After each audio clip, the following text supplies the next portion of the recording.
Bismillahirrahmanirrahim. Assalamu alaikum my dear students. Hope you all will be very fine and ready to learn the ECG. Lecture का आगाज़ करते हैं निहायत खूबसूरत दुआ के साथ रब्बे ज़िदनी इल्मा। माय डियर स्टूडेंट्स, जैसे मैंने आपसे बोला कि आज हमारा जो टॉपिक अंडर डिस्कशन है दैट इज़ ECG, और जो ECG है it is abbreviation of electrocardiogram. Electrocardiogram एक ऐसा यू कैन से पेपर होता है कि जिसके ऊपर ज़ाहिर है something like a graph, rows and columns बनी हुई होती हैं, और हम उस पर्टिकुलर कॉलम और रॉज के ऊपर मींस इलेक्ट्रोकार्डियोग्राम के ऊपर हम electrical activity of the heart को रिकॉर्ड करते हैं।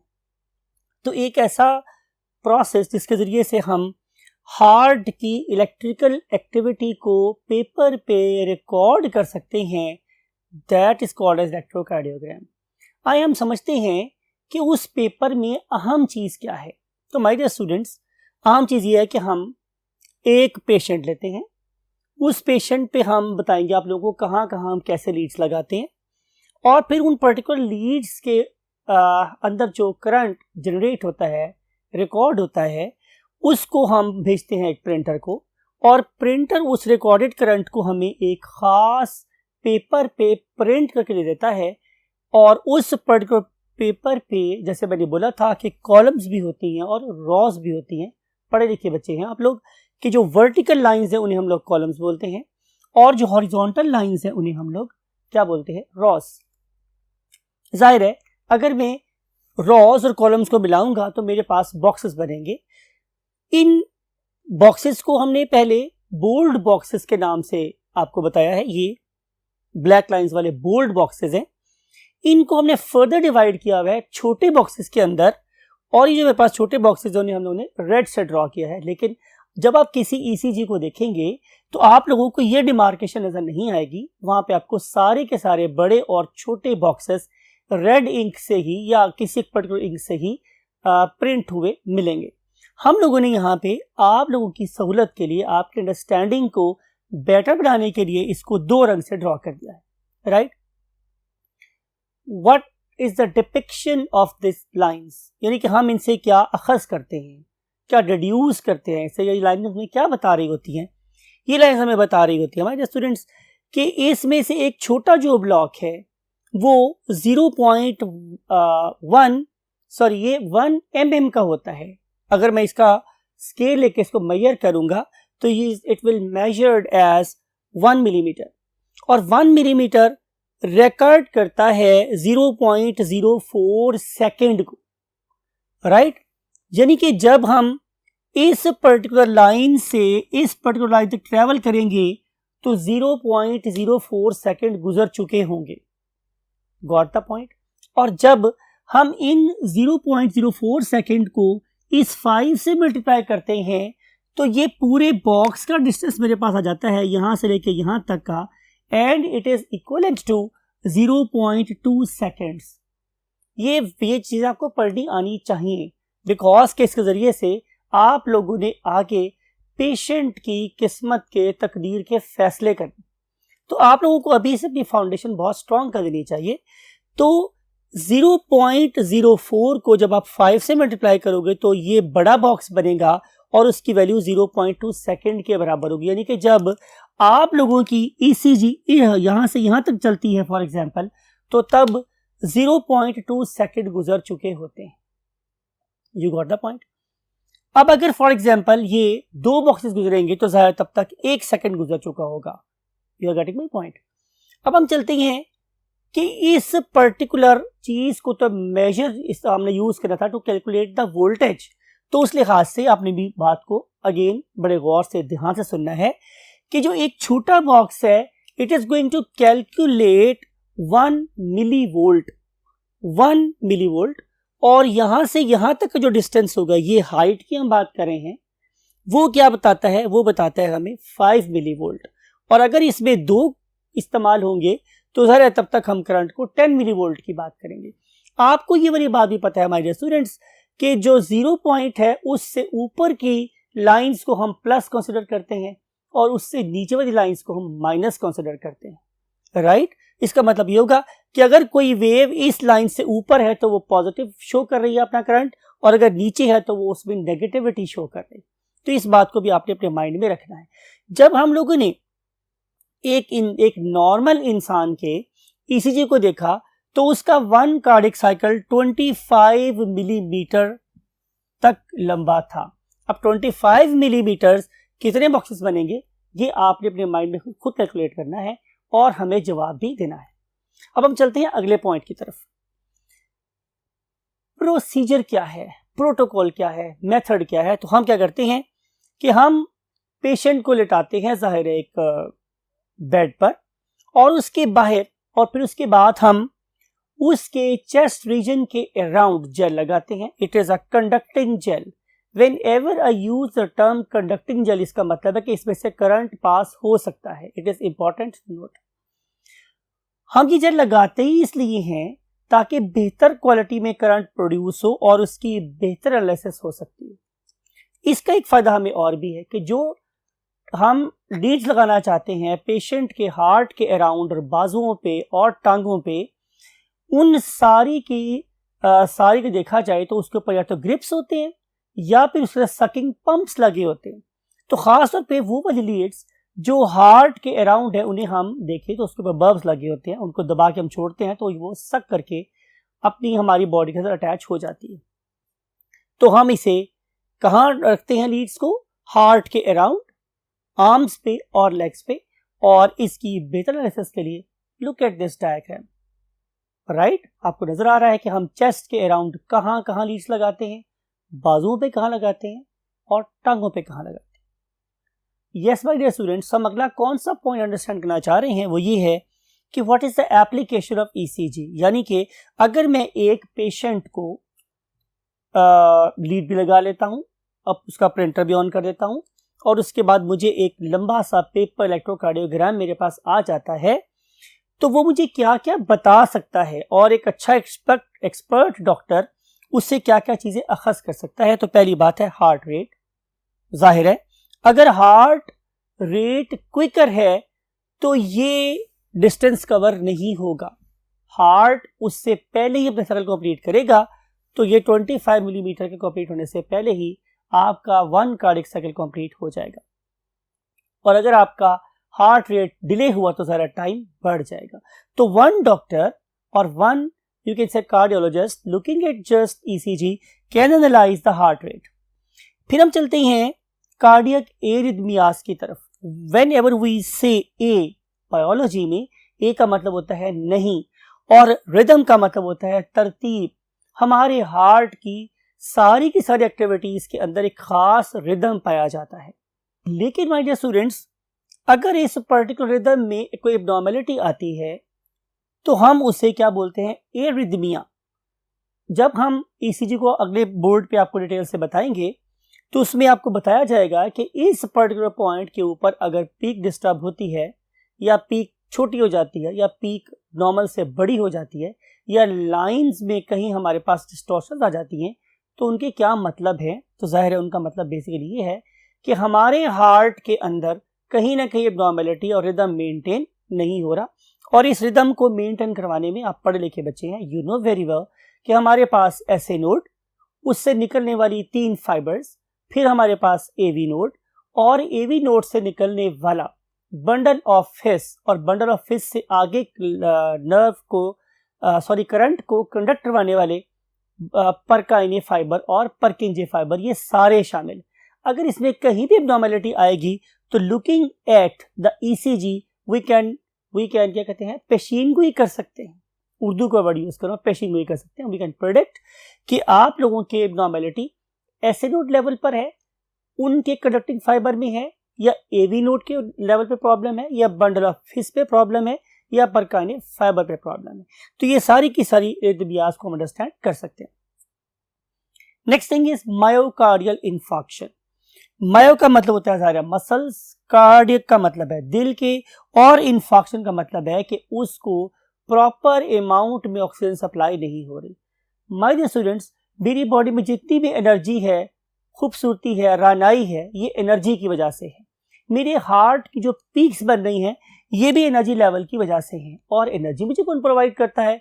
Optimum supply of oxygen and nutrients. लेकिन अगर मेरे हार्ट को एनर्जी प्रॉपर नहीं मिलेगी, इसकी वजह क्या हो सकती है? या तो फूड की डेफिशिएंसी है और या फिर वहां पे ऑक्सीजन प्रोवाइड नहीं हो रही। सेकेंड जो कॉन्सेप्ट है मीन ऑक्सीजन का ना अवेलेबल होना, ये एक बहुत बड़ा फैक्टर होता है। तो जब ऑक्सीजन नहीं मिलेगी तो डेफिनेटली वो पीक्स जो नॉर्मल ईसीजी में नजर आनी चाहिए वो मुझे नहीं नजर आएंगी। तो मैं अपने हार्ट मसल की एबनॉर्मल मूवमेंट और पीक्स की स्मॉलर से पता लगा सकता हूं कि यहाँ पे ऑक्सीजन सही सप्लाई नहीं हो रही और इस पेशेंट का हार्ट मायोकार्डियल इंफार्क्शन को फेस कर रहा है, that will soon transform into a heart attack. इसके अलावा हमारे स्टूडेंट्स हम क्या देख सकते हैं? Enlargement of atria. हमारे एट्रिया बड़े हो सकते हैं। कब बड़े हो सकते हैं? कि जब एट्रियल ब्लड जिस पर्टिकुलर वेल्व में से गुजरना है, मीन यस एवी वेल्व, उसकी एब्नॉर्मेलिटी हो, उसकी स्टेनोसिस हो जाए, वो हार्ड हो जाए, वो देर से बंद हो, देर से खुले, ब्लड का reverse flow to the atrium हो और हर दफा पे हमारे एट्रियल वॉल्यूम में इजाफा हो जाए और मेरे एट्रिया के ऊपर एट्रियल लोड बढ़ जाए, तो रिजल्ट मेरे पास क्या होगा कि हर दफा मेरे दिल को, मेरे एट्रिया को पहले की निस्बत ज्यादा फोर्स लगानी पड़ेगी। तो मैंने आपसे कई दफा अर्ज किया है कि जैसे बॉडी बिल्डर बार बार मसल को यूज करते हैं तो मसल बिल्ड हो जाता है, ऐसे ही एट्रिया की जो वॉल्स हैं वो भी बड़ी होना शुरू हो जाती है, ज्यादा पावरफुल होना शुरू हो जाती हैं। और जब वो ज्यादा पावरफुल होंगी तो डेफिनेटली वो वाली पीक, वो वाली वेव जो इनसे बनती है वो बड़ी बनेगी as compare to normal patient के, as compare to normal human being के। तो मैं आपसे कहना ये चाह रहा था कि just looking at the size of the wave that is going to cause contraction of the atria, we can predict, we can deduce कि इस particular atria का साइज बड़ा हो गया या छोटा हो गया। इसका मतलब है कि एट्रिया के बड़े और छोटे होने से हमें अगली इंफॉर्मेशन भी पता चल सकती है कि क्या इसके वेल्व सही काम कर रहे हैं या नहीं कर रहे, कहीं वहां पे रिगर्जिटेशन ऑफ ब्लड तो नहीं हो रही, right. Same is a case with enlargement of the ventricles. Ventricles में भी ऐसा हो सकता है कि मेरे हार्ट के वो वाले वेल्व्स जो ब्लड को बॉडी में से बाहर भेज रहे हैं, मींस चाहे वो वाला जो वेल्व है वो एओर्टा की बेस पे लगा हुआ है और या वो वेल्व मेरे पल्मोनरी आर्टरी की बेस पे लगा हुआ है, it is facing some sort of stenosis, it is facing regurgitation of blood, जिसकी वजह से मेरे वेंट्रिकल्स को जरूरत से ज्यादा फोर्स लगानी पड़ रही है और जाहिर है उस वाले केस में भी जो मेरे पास वेव्स हैं वो जरूरत से ज्यादा बड़ी बन रही होंगी। तो इस तरह में hypertrophy of the atria, hyper का मतलब बड़ा, ट्रॉफी का मतलब साइज में, तो किसी पर्टिकुलर हार्ट के चेंबर को बड़ा होता हुआ देखना हो तो उसके लिए भी हम सिंपल ईसीजी से डिडक्शन कर सकते हैं। फिर जैसे मैंने आपको बताया था कि हमारे एसए नोड से पहले करंट 3 फाइबर्स के थ्रू एवी नोड पे आता है। अगर वहां पे करंट आ रहा है तो वेव कंटिन्यू होगी, करंट नहीं आ तो वेव ब्रेक हो जाएगी। सिमिलरली आपको पता है कि हम एवी नोड से करंट को पहले बंडल ऑफ फेस और फिर परकाइनियल फाइबर में भेजते हैं। तो अगर यहां भी किसी जगह पे ब्लॉकेज है तो मुझे फौरी तौर पे abnormal shape of the ECG बता देगी कि there is something wrong with the heart of the patient, and if it is not addressed quickly और promptly, this person may say you good bye forever. देखते हैं कि हम इस particular ECG को किस प्रिंसिपल पे ऑपरेट करते हैं। तो उस पर्पस के लिए we have to go to the last part of the board. Yes my dear cardiologist, हम आप लोगों से मुखातिब है, रादर फ्यूचर कार्डियोलॉजिस्ट। हम डिस्कस कर रहे हैं इलेक्ट्रोकार्डियोग्राम। तो अगरचे आपने ये बात नहीं पढ़ी हुई, ये वाली बात हम पार्ट 2 में जाके पढ़ते हैं कि what is meant by the term of depolarization and repolarization. आपकी नजर सिर्फ 2 अल्फाज है माय डियर स्टूडेंट्स। पहली बात यह है कि पोल्स का बंधना कहलाता है पोलराइजेशन। ये तो कम से कम केमिस्ट्री में आप पोलर सब्सटेंसेस को बहुत डिटेल से पढ़ चुके हैं कि इन पे पॉजिटिव है, इन पे नेगेटिव, राइट। अगर किसी सेल के अंदर और बाहर चार्जेस का डिफरेंस हो तो हम कहते हैं कि उस पर्टिकुलर सेल की मेम्ब्रेन पोलराइज्ड है। क्या है माय डियर स्टूडेंट्स? पोलराइज्ड है, उसके एक तरफ पॉजिटिव चार्ज एक तरफ नेगेटिव चार्ज है, तो हम उसे बोलते हैं कि मेम्ब्रेन कैसी है? पोलराइज्ड। अब अगर उस पर्टिकुलर मेम्ब्रेन के चार्जेस को मैं रिवर्स कर दूं, अगर बाहर प्लस है उसे मैं माइनस कर दूं और अगर अंदर माइनस था उसे मैं प्लस कर दूं, मीन चार्जेस को रिवर्स कर दूं, it is something like it कि ये मेरे सेल की मेम्ब्रेन है और इस मेम्ब्रेन में बाहर पहले प्लस ज्यादा है और अंदर माइनस ज्यादा है। चलिए चेंज करते हैं और इसको डिफरेंट कलर से ही लिखते हैं आप लोगों के लिए, समथिंग लाइक इट। तो आप देख रहे हैं कि बाहर वाली साइड पे मेरे पास पॉजिटिव चार्जेस ज्यादा हैं, राइट, और अदर वाली साइड पे नेगेटिव चार्जेस ज्यादा हैं। मैंने इस मेम्ब्रेन के दो पोल देख रहा हूं, बाहर plus pole because net positive charge is greater than net negative charges, तो ये वाली साइड पे नेट पॉजिटिव चार्ज है बिकॉज के पॉजिटिव चार्जेस का गलबा है यहां पर, और यहां पे चूंकि नेगेटिव चार्जेस ज्यादा हैं तो इन साइड मेरे पास क्या होगा? जाहिर है नेगेटिव होगी। इस चीज का नाम है पोलराइजेशन, पोल बने हुए होते हैं। मैं क्या कर रहा हूं कि मैंने इस पर्टिकुलर मेम्ब्रेन के गेट्स को खोल दिया। कौन से वाले गेट्स को? पॉजिटिव गेट्स को, तो जिसके रिजल्ट में ये जो पॉजिटिव आयंस बाहर थे वो जल्दी से इस पर्टिकुलर गेट में से गुजर के अंदर आ गए, राइट। ये जो चार्जेस थे बाहर वो अंदर आ गए, तो क्या ख्याल है अब अंदर पॉजिटिविटी ज्यादा नहीं हो गई? तो आप बोलेंगे सर ज्यादा हो गई। अब जब पॉजिटिव आयंस वहां से नीचे आ गए तो क्या वहां पे अब नेगेटिव चार्ज डोमिनेट नहीं कर गया? कर गया। तो हम बोलेंगे कि अब चार्जेस रिवर्स हो गए हैं, अब यहां नेगेटिव हो गया है और अंदर पॉजिटिव हो गया है।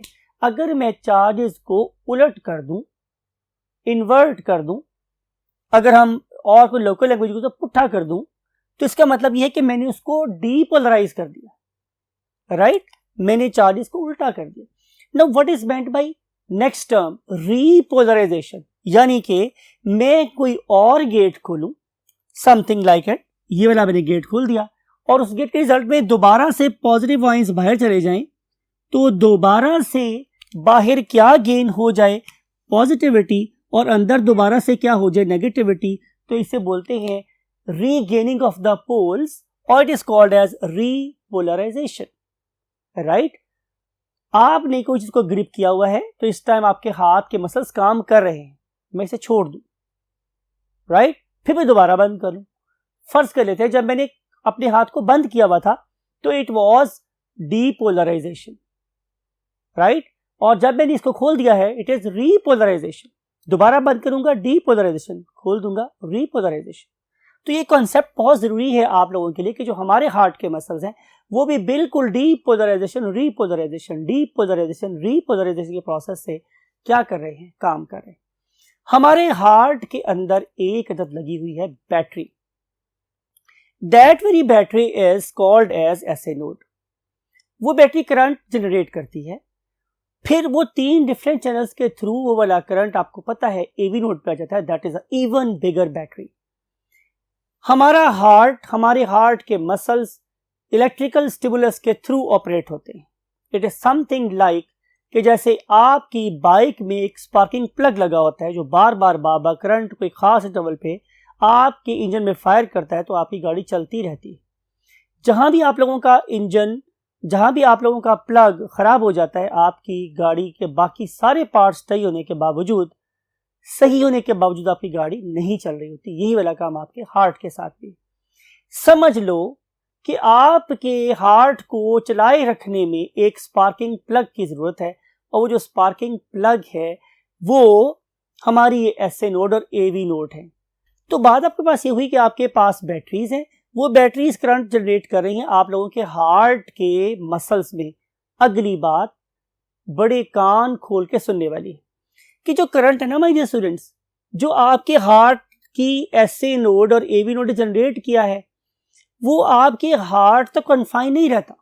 इंपॉर्टेंट बात है, फिर दोबारा गौर से सुनिए, वो करंट आपके हार्ट तक कन्फाइन नहीं रहता बल्कि आपके हार्ट के बाहर एक पेरिकार्डियल फ्लूइड प्रेजेंट होता है, वो वहां पे मूव करता है। फिर उसके बाद पेरिकार्डियम प्रेजेंट होती है, वो वहां से डिफ्यूज होता है, और फिर वो जाहिर है मेरी पूरी बॉडी कंडक्टर है भाई, तभी तो मैं करंट पड़ता है। अगर मेरी बॉडी कंडक्टर ना होती तो मुझे करंट ही ना पड़ता, मेरी किसी करंट से डेथ ही ना होती। तो उस करंट को कंडक्ट करने की एबिलिटी की वजह से ही ये जो करंट मेरे ऐसे नोड और एवी नोड ने प्रोड्यूस किया, ये मेरी पूरी बॉडी पे डिस्ट्रीब्यूट हो जाता है। ये करंट मेरे टिप्स तक जाता है, ये करंट मेरे पांव की टिप तक जाता है, मेरे सर की टिप तक जाता है। वो जो करंट वहां जनरेट हो रहा है, उस पर्टिकुलर करंट को रिकॉर्ड करने का नाम ही बेसिकली इलेक्ट्रोकार्डियोग्राम है। राइट माय डियर स्टूडेंट्स, उसके लिए मैंने बोला था कि हम चेस्ट पे हार्ट के अराउंड क्या लगाते हैं, इलेक्ट्रोड्स लगाते हैं, फिर लगाते हैं इलेक्ट्रोड आपकी बाजू पे, फिर लगाते हैं इलेक्ट्रोड आपकी टांगों पे। उस पर्टिकुलर इलेक्ट्रोड के अंदर दो तारे होती, one is going to you can say convey the current and other is just acting as a neutral. तो जब करंट उसके अंदर मूव कर रहा होता है तो हम उससे उसकी पॉजिटिव लीड बोलते हैं, और जब वापस आ समझ लें कि हम उसको नेगेटिव लीड बोलते हैं। तो इस तरह की लीड सब लोगों ने लगाई होती है जो करंट को रिकॉर्ड करती है, और उस रिकॉर्ड को पता है कि हम कहाँ भेजते हैं, अपने प्रिंटर के पास। वो प्रिंटर मुझे उस रिकॉर्ड को फिर एक पेपर पे ड्रॉ कर देता है। राइट माय डियर स्टूडेंट्स, तो ये बड़ी ही इंपॉर्टेंट इंफॉर्मेशन है जो आप लोगों को आपके माइंड में रखनी है। फिर मैंने आपको ये बात बताई थी कि जीरो वैल्यू जो है वो बता रही है कि यहाँ पे ना तो करंट गेन हो रहा है ना लॉस हो रहा है। अगर इसकी वैल्यू प्लस है, इसका मतलब है कि यहाँ से हम इलेक्ट्रॉन्स को भेज रहे हैं, वो पॉजिटिव वायर हो जाती है, स्पाइक जनरेट होती है। और नेगेटिव का मतलब यह है कि इस टाइम पे हमारे मसल्स की फायरिंग नहीं हो रही। पॉजिटिव का मतलब है हमारे हार्ट की मसल्स की फायरिंग हो रही है, और उसके बाद हमारा हार्ट के मसल्स कॉन्ट्रैक्ट कर जाएंगे, और इसका मतलब यह है कि अब हार्ट के मसल रिलैक्स हो रहे हैं। लेकिन जीरो लाइन का मतलब यह है कि ना तो अब हमारा हार्ट कॉन्ट्रैक्ट कर रहा है और ना ही हमारा हार्ट रिलैक्स कर रहा है, बल्कि वो जिस स्टेट में था वो वही उसी स्टेट के ऊपर प्रेजेंट है। तो उस स्टेट को हम आइसो इलेक्ट्रिक सिचुएशन का नाम देते हैं। देखते हैं हमारे स्टूडेंट्स कि ईसीजी हमें क्या क्या बता रही है। मेरी आप लोगों से रिक्वेस्ट ये है कि अगर आप लोग मेरी अब तक की बातों से थोड़े से यू कैन से बोर हो गए हैं या आपकी तवज्जो हट गई है, तो इस लेक्चर को यहीं पे पॉज करें, have a very fine cup of tea और very fine cup of coffee, और have a chocolate with you. अपने ब्रेन को थोड़ा सा दोबारा से शार्प करें, और 5 मिनट के बाद या 10 मिनट के बाद आके दोबारा से लेक्चर को यहीं से कंटिन्यू करें। एब्सेंट माइंड के साथ इस पर्टिकुलर लेक्चर को सुनने का कोई फायदा नहीं। Please keep your brain open, keep your eyes open, keep your ears open, कि बिकॉज कि ये बहुत ही इंपॉर्टेंट टॉपिक है, और इसको अंडरस्टैंड करने के लिए आपकी कानों, आंखों और दिमाग की खिड़कियों का खुला होना बहुत जरूरी है।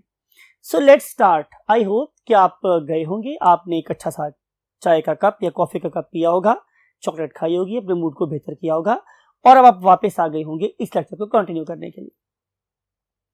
Look at this my dear students, ECG के ग्राफ के ऊपर आप लोगों को ये अजीबोगरीब किस्म की लाइन नजर आ रही हैं। ये है मेरे पास एक स्टैंडर्ड लाइन। ये उस वक्त होता है कि जब हम वोल्टेज का जो हमारे इलेक्ट्रोड्स है उसमें करंट की वैल्यू को चेंज नहीं करते, हम करंट की वैल्यू को उल्टा सीधा करते रहते हैं अपने हार्ट मसल्स पे डिफरेंट किस्म के इलेक्ट्रिकल स्ट्रेसेस डाल के, और उस रिजल्ट में जनरेट होने वाली जो मॉडिफिकेशन है उनको भी हम नोट करते हैं।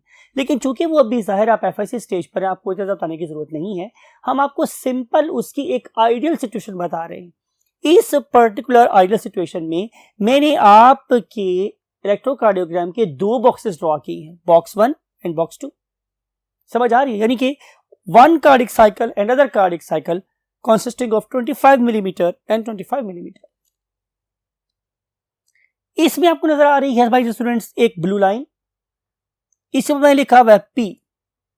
आपको पता है कि वेव कब बनेगी? एक क्रेस्ट और एक ट्रफ के मिलने से। तो यहां जो वेव बनी है वो एक क्रेस्ट और एक ट्रफ के मिलने से बन गई। It is called as the P wave. It is very small wave, छोटी सी वेव है ये।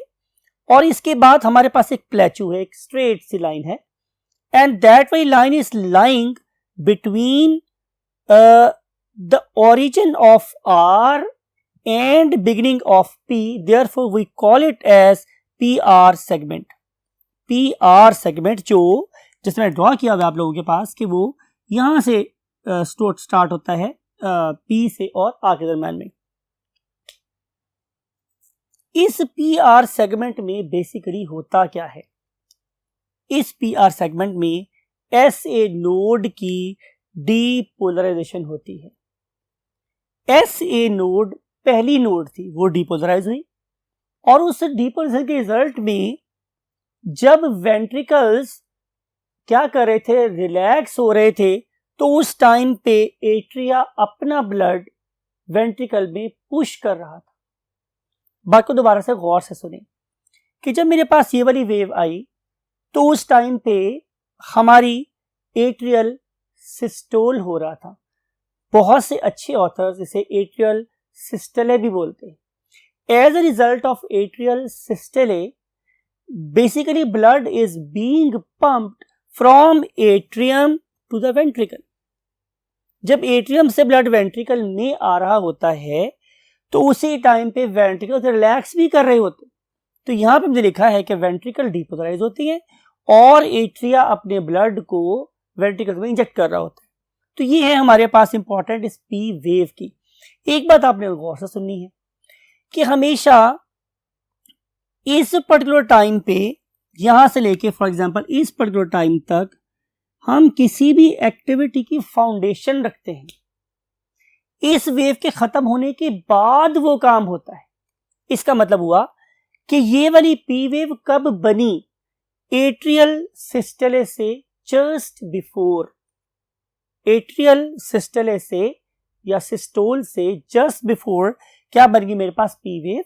तो जब पी वेव खत्म होगी तो उस पर्टिकुलर टाइम पे जाहिर है एट्रियल सिस्टले हो जाएगा या एट्रियल कॉन्ट्रैक्शन हो जाएगी।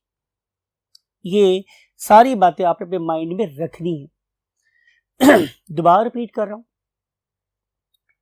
वेव कब बनेगी? जब करंट जनरेट होगा। करंट जनरेट होता है, उसके बाद एक्शन होता है। Now my dear students, we want to move to the next stage of this ECG. इसमें एक बड़ी मींस लार्जर वेव बनती है। That wave is called as QRS wave. फिर दोबारा से बता रहा हूं, पहले थी मेरे पास पी वेव, पी वेव के बाद बन रही है QRS वेव। जरा बात को गौर से देखिए। अगर आप इसको कंसिडर कर रहे हैं आइसो इलेक्ट्रिकल लाइन मींस बिल्कुल सेंटर को, तो ये वाली जो वेव है वो नेगेटिव है। वेव का ये वाला पोर्शन इस जीरो लाइन से नीचे आ रहा है तो इसकी नेगेटिव वैल्यू। लेकिन जब हम इस पर्टिकुलर लाइन से मींस इस पर्टिकुलर लाइन से ऊपर चले गए हैं तो अब ये पॉजिटिव करंट है। जब हम इस पर्टिकुलर लाइन से ऊपर गए हैं इसका मतलब है कि मैंने करंट को उलट कर दिया है, डीपोलराइजेशन। लेकिन जब मैं दोबारा आर से वापस एस की तरफ आ रहा हूं तो बेसिकली मैं उसको रीपोलराइज कर रहा हूं। तो करंट आपकी जो हार्ट की वर्किंग है वो डीपोलराइजेशन और रीपोलराइजेशन के ऊपर डिपेंड कर रही होती है। So this QRS wave is very very important. इस पर्टिकुलर QRS वेव के रिजल्ट में पहले वाले हाफ में हमने फाउंडेशन ले करनी है किसकी? वेंट्रिकल की कॉन्ट्रैक्शन की। तो यहां पे आप नजर आ रहा है कि यहां पे हमने वेंट्रिकुलर कॉन्ट्रैक्शन के लिए डीपोलराइजेशन की है। जाहिर है QRS वेव कब बनेगी? जस्ट प्रायर टू किसके? वेंट्रिकुलर कॉन्ट्रैक्शन के। बिल्कुल ऐसे ही जैसे कि हमने पी वेव को प्रोड्यूस किया था before the contraction of atrium. Similarly मैं इस वेव को जनरेट करता हूं before the contraction of ventricles. जितना बड़ा चेंबर उतना बड़ा करंट। आप इमेजिन कर सकते हो कि इस पर्टिकुलर वेव को देखिएगा कोई अंदाजा हो रहा है कि एट्रियम का साइज कितना छोटा है और वेंट्रिकल का साइज कितना बड़ा है। Are you getting my point? तो इस पर्टिकुलर वेव की ऊंचाई से मुझे पता चलता है कि मसल कितना बड़ा हो गया, छोटा हो गया। बोर्ड 1 को याद करें। अगर ये वाली वेव यहां पे खत्म हो गई तो इसका मतलब है कि हमारे वेंट्रिकल्स रिक्वायर्ड अमाउंट भी करंट जनरेट नहीं कर रहे अगर ये वैल्यू इतनी हो गई, और अगर ज्यादा हो गई यहां चली गई तो फिर भी प्रॉब्लम है। तो उसको स्टैंडर्ड तक रहना चाहिए। तो बात आपके साथ ये हो रही है भाई स्टूडेंट्स कि इस पर्टिकुलर वेव के रिजल्ट में हमारे पास क्या होगी? कॉन्ट्रैक्शन होगी। मैंने आपसे भी अर्ज किया था कि हम इस पर्टिकुलर QRS वेव के दो पार्ट कर सकते हैं। एक इसका left half that is basically representing Q and R, another one is called as R and S। इस समय यहाँ पे लिखा भी हुआ है कि QR स्टेट है मेरे पास और एक मेरे पास RS स्टेट है। अब QR स्टेट को मैं एक्सप्लेन कर चुका हूं कि बेसिकली यहाँ पे हम लोगों ने क्या करना था, कॉन्ट्रैक्शन करवानी थी किसकी, वेंट्रिकल्स की। तो जब मैंने वेंट्रिकल्स की कॉन्ट्रैक्शन करवानी है तो जाहिर है मुझे AV वेल्व को ओपन करना पड़ेगा। सही कह रहा हूं नहीं, मैं गलत कह रहा हूं। क्यों? कि उस टाइम पे मैं ये बात कर रहा हूं कि अभी मेरे AV वेल्व ओपन हैं। ये इंपॉर्टेंट बात है। मैंने ये बात की है कि इस पर्टिकुलर वेव के पहले हाफ में अभी मेरे वेंट्रिकल्स ने इतना फोर्स जनरेट नहीं किया कि AV वेल्व बंद हो जाए। तो इस वेव के पहले हाफ में अभी AV वेल्व्स ओपन होते हैं। It is important to note, ठीक है। इस वेव के खत्म होने के बाद फिर हमारे पास क्या स्टार्ट हो जाएगी, वेंट्रिकुलर सिस्टोल। तो वेंट्रिकुलर सिस्टोल के स्टार्ट होने से पहले तक मेरे ये वाले वेल्व्स ओपन ही होते हैं। ये वाला काम हो जाने के बाद अब फायरिंग स्टार्ट होगी और वेंट्रिकल्स कॉन्ट्रैक्ट होना शुरू होंगे। जब वेंट्रिकल्स कॉन्ट्रैक्ट होना शुरू होंगे तो जाहिर है मेरे वेंट्रिकल्स का प्रेशर आहिस्ता आहिस्ता मेरे AV वेल्व से बड़ा हो जाएगा। तो उस टाइम पे मेरे AV वेल्व क्लोज हो जाएंगे। ये इंपॉर्टेंट बात है। जब मेरी AV वेल्व बंद हो जाएंगे और फोर्स आहिस्ता बढ़ती चली जाएगी तो कोरेस्पॉन्डिंगली शुरू में जो मेरे सेमिलुनर वेल्व्स होते हैं, SL वेल्व्स बोलते हैं, SL वेल्व्स, ये नहीं खुलेंगे। फिर दोबारा बोल रहा हूं कि जब तक मेरे वेंट्रिकल्स में sufficient amount of force generate नहीं होगी तब तक मेरा SL वेल्व ओपन नहीं होगा। तो इसके समझ लें इस वाले फेज में तो अभी SL वेल्व ओपन नहीं है, लेकिन जब ये वाली फेज गुजर जाएगी तो फिर मेरे ये वाले AV वेल्व क्लोज हो जाएंगे और ये वाले मेरे SL वेल्व जो हैं सेमिलुनर वेल्व ही ओपन हो जाएंगे। ये सारी की सारी बातें आप लोगों के लिए बड़ी इंपॉर्टेंट है। इस ओपनिंग के रिजल्ट में मेरी वेंट्रिकुलर इजेक्शन फेज स्टार्ट हो जाएगी और जो मेरा वेंट्रिकल है वो ब्लड को पंप कर देगा into the pulmonary artery and into the aorta। Right my dear students, तो ये जो कॉन्सेप्ट है QR फेज में क्या हो रहा है और RS फेज में क्या हो रहा है, ये दोनों बातें आप लोगों के लिए बहुत ज्यादा इंपॉर्टेंट होती है। अगर आप इस बोर्ड को देख रहे हैं तो इस बोर्ड में हम लोगों ने QRS वेव के बाद एक स्पेस छोड़ी है एंड दैट वाली स्पेस और plateau is called as ST segment. It is called as ST segment. याद है आपको P वेव के बाद एक सेगमेंट आया था, ठीक है। इस तरीके से QRS वेव के बाद भी एक सेगमेंट आता है जिसे हम बोलते हैं ST सेगमेंट। इस ST सेगमेंट में क्या हो रहा है, वेंट्रिकुलर सिस्टोल हो रही है। भाई जाहिर सा काम ही है वेंट्रिकुलर सिस्टोल करवाना, और जब वेंट्रिकुलर सिस्टोल करवानी है तो उसके लिए पहले आपको डीपोलराइजेशन और फिर आपको रिपोलराइजेशन करवानी पड़ती है। और यहाँ पर वेंट्रिकुलर सिस्टोल स्टार्ट हो जाती है और उसके बाद में रिपोलराइजेशन होती है। ये बात एक्सप्लेन कर चुका हूँ कि ये है डीपोलराइजेशन और ये है रीपोलराइजेशन। तो इन दोनों के रिजल्ट में फिर हमारे पास ये वाली सेगमेंट बनता है और यहाँ से जितना भी ब्लड है वो मेरे एओर्टा में और मेरी पल्मोनरी ट्रंक में शामिल हो जाता है। राइट माय डियर स्टूडेंट्स, अब हम चलते हैं आज की आखिरी बात की तरफ and that is called as another wave right after ST segment. और उस पर्टिकुलर वेव को हम नाम देते हैं T वेव का। ये वाली T वेव, बात को गौर से सुनना है कि ये वाली T वेव एक और करंट जनरेट करती है। अब ये वाला जो करंट है ये किसके लिए है, ये वेंट्रिकुलर रिलैक्सेशन के लिए। वेंट्रिकुलर रिलैक्सेशन यानी कि अब हम वेंट्रिकल के मसल्स को ऑर्डर देते हैं कि तुम रिलैक्स हो जाओ। उस पर्टिकुलर करंट, उस टाइम पे जो करंट जनरेट होता है वो किस फॉर्म में अपीयर होता है, T वेव की फॉर्म में अपीयर होता है। और उस टाइम के ऊपर जाहिर है अब आपके वेंट्रिकल्स का जो प्रेशर है वो क्या हो जाएगा, कम हो जाएगा। जब आपके वेंट्रिकल्स का प्रेशर कम होगा तो रिजल्ट में क्या होगा माय डियर स्टूडेंट्स, कि अब आपके जो वेंट्रिकल्स हैं वो फैलना शुरू हो जाएंगे। उसके रिजल्ट में प्रेशर इनसाइड कम होगा, दो वेल्व पे ऑपोजिट इफेक्ट होगा। आप लोगों के SL वेल्व्स क्लोज होना शुरू हो जाएंगे और इनिशियली अभी स्टार्ट में आपके वो वाले वेल्व्स जो ओपन हो और आप लोगों के एट्रियम क्या करते हैं, फिल होते हैं, वो भी नहीं खुलेंगे। लेकिन इस P वेव के बाद ये सारा प्रोसेस कंप्लीट हो जाएगा और आपके एट्रियल फिलिंग स्टार्ट हो जाएगी, एट्रियल फिलिंग स्टार्ट हो जाएगी। आपने बात को जरा गौर से सुनना है।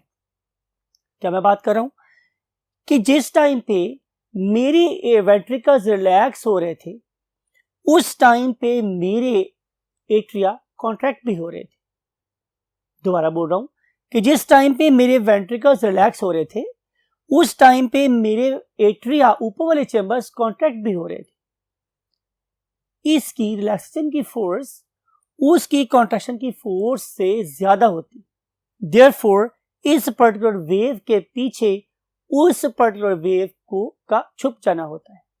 तो इस लिहाज से आप लोगों को यहाँ पे सिर्फ 3 फेजेस नजर आती हैं। पहली कि एट्रिया रिलैक्स कब कर रही हैं, दूसरी वेंट्रिकल्स कॉन्ट्रैक्ट कब कर रहे हैं, तीसरी वेंट्रिकल्स रिलैक्स कब कर रहे हैं। आप लोगों को यहाँ पे एट्रियल सिस्टले नजर नहीं आ रहा। Atrial systole is basically hiding behind the T wave and T wave is showing relaxation of ventricles. As ventricle is a mammoth chamber as compared to atria, तो उसका करंट इस करंट के पीछे छुप जाता है। जब ये काम सारा कंप्लीट हो जाएगा तो उसके बाद दोबारा से हम रेडी होंगे दोबारा से एट्रियल रिलैक्सेशन के लिए, बिकॉज कि वेंट्रिकल खत्म हो चुका है, उसमें से ब्लड भी निकल चुका है और इस वेव के एंड पे अभी एट्रियम में ब्लड नहीं आया हुआ। तो इस टाइम आप लोगों का ब्लड रेस्टिंग फेज के अंदर है। इस रेस्टिंग फेज में कंडीशन आइसोइलेक्ट्रिक हो जाती, राइट। फिर उसके बाद दोबारा से हमारे पास पी वेव जनरेट होती है जो एट्रिया को रिलैक्स करती है और एट्रिया के रिलैक्स होने का मतलब यह है कि दोबारा से इस पे फिलिंग स्टार्ट हो गई है और ब्लड अब दोबारा हार्ट के एट्रिया में भरना शुरू हो गया है और दोबारा साइकिल यहीं से स्टार्ट हो जाएगा।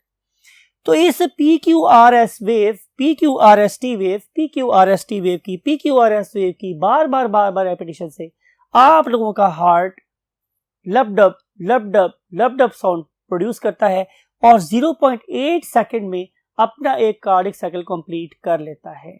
इसमें 0.3 सेकंड का रेस्टिंग फेज आता है जो it is lying somewhere here, right. आप लोगों ने इन पर्टिकुलर डायग्राम को अपने माइंड में रखना है। सेगमेंट्स में क्या क्या होता है वो आपने याद रखना है। सेगमेंट किस वेव की एक्टिविटी के बाद प्रोड्यूस होता है आपने वो याद रखना है और वो जो इंटरवल्स हैं वो किस किस पर्पस के लिए हैं ये भी बातें आपने सारी माइंड में रखनी है। फॉर एग्जाम्पल अगर हम यहाँ पे बात कर रहे हैं तो यहाँ पे जो 3 फेजेस है वो नजर आ रही हैं। 1 फेज, उसके बाद मेरे पास 2 फेज और उसके बाद मेरे पास 3 फेज। ये आपको पता ही है कि जो मेरे पास 1 फेज है ये वेंट्रिकुलर डायस्टॉल है।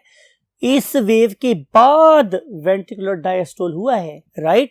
और उस वेव के बाद फिर मेरे पास एट्रियल डायस्टले हुआ है और फिर यहाँ पे मेरे पास वेंट्रिकुलर सिस्टले हुआ है और फिर यहाँ पे मेरे पास वेंट्रिकुलर डायस्टले हुआ है। तो इस पर्टिकुलर चीजों का आपस में चलते रहने से ही बेसिकली मेरी जिंदगी भी चल रही है। इस जिंदगी का कोई ना कोई मकसद है और उस पर्टिकुलर मकसद को अचीव करने के लिए जाहिर है मेहनत करना पड़ती है। अगर आपको किसी पॉइंट पे कोई बात नहीं समझ आई, अपने लेक्चर को दोबारा से रिवाइंड करें और उस बात को दोबारा से सुनें। इस बात को बार बार सुने तब तक कि जब तक आप इस पर्टिकुलर चीज में मास्टर नहीं कर लेते कि कौन सी वेव के रिजल्ट में कौन सा चेंबर कॉन्ट्रैक्ट होगा और कौन सा वेल्व ओपन होगा, किस वक्त मेरे हार्ट के सारे वेल्व ओपन होते हैं और किस वक्त मेरे हार्ट के सारे वेल्व बंद होते हैं, किस टाइम पे 2 ओपन होते हैं और 2 क्लोज होते हैं, किस टाइम पे मेरे हार्ट का जो वॉल्यूम है वो मैक्सिमम होता है और किस टाइम पे मेरे हार्ट में से सारा ब्लड बाहर निकल जाता है। इन सारी बातों को आप इस छोटी सी एक बॉक्स से समझ सकते हैं जिसे हम छोटा सेगमेंट बोलते हैं अपने ईसीजी का।